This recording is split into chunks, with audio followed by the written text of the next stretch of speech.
Again. All right, what's going on, guys? It's your boy Young Lee Jr. here. Continue to do the right thing, man. Especially when no one's looking, man. You gotta. Things are gonna come back to you. Look, everything is gonna. You're gonna be blessed tenfold. And I talked about this before because especially as young men, as brothers, especially if you grew up in the hood or you didn't really have too much of guidance going on, or you feel like your mother has failed you and how to be a man.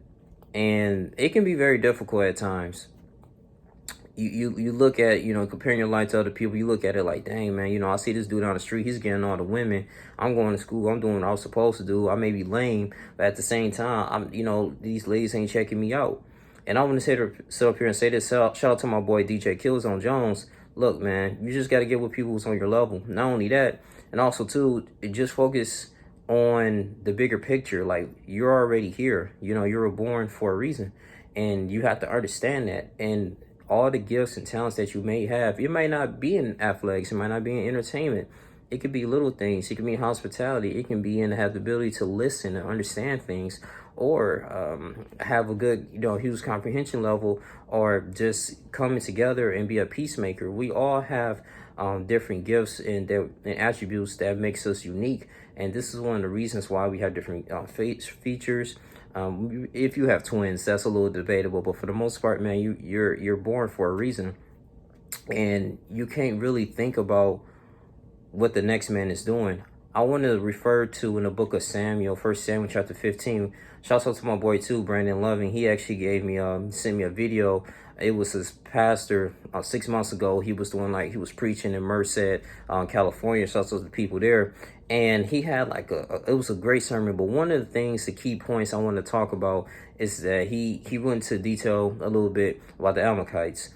And if you go to 1 Samuel 15, in this particular point, Saul was the king of Israel. God appointed him as king because if you go back into the book of Judges in that particular time after the Samson story, they were all complaining, the Israelites, like, we need a king, we need a ruler, we need someone, give us a king. And God did not want to speak to him for a very long time, after that. So he was like, hey, I'll give you somebody since, you guys are not patient and want to do what you want to do. And this is before the generation was going, and you want to go back to Egypt after God has delivered them from Egyptian Pharaoh. But it's a whole nother different story. So King Saul, he was there. At first, he was a right man of God, but till then, God gave him a specific order to destroy the Amalekites. Now, a little bit history about the Amalekites. They were the individuals that were sorcerers, and they had the ability to transform into animals, okay? And they were an enemy in the eyes of the Jews and the Hebrew Jews.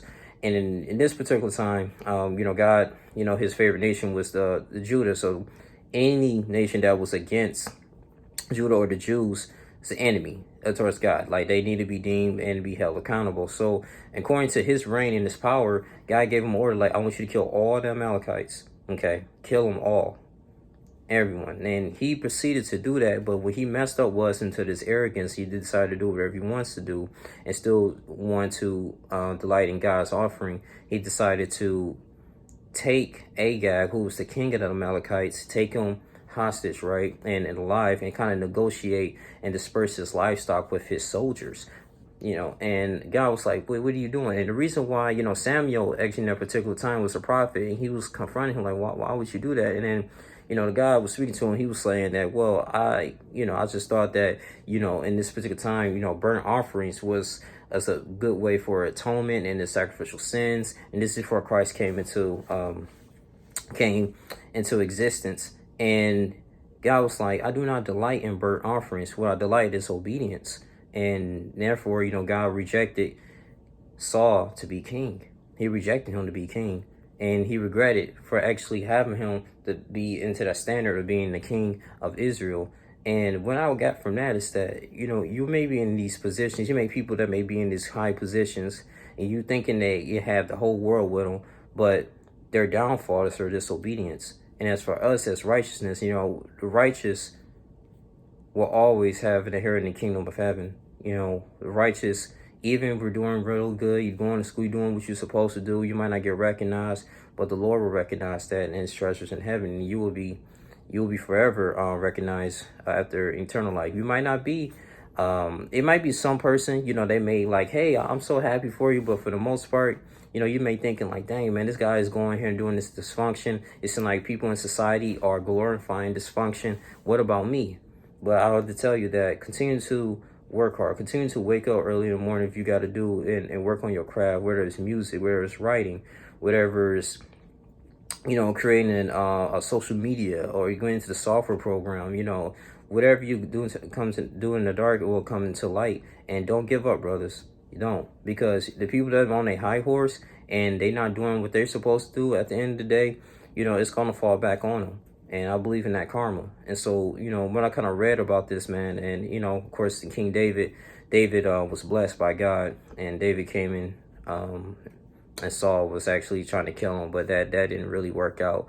But for the most part, man, it just goes to show you that, you know, we as human beings, we can be breaking down to many pieces if you're not humble. So I would advise any person that's being righteous continuously to be humble, continue to move forward, continue to walk on that path of light. And it can be very hard because I'm still practicing this as well.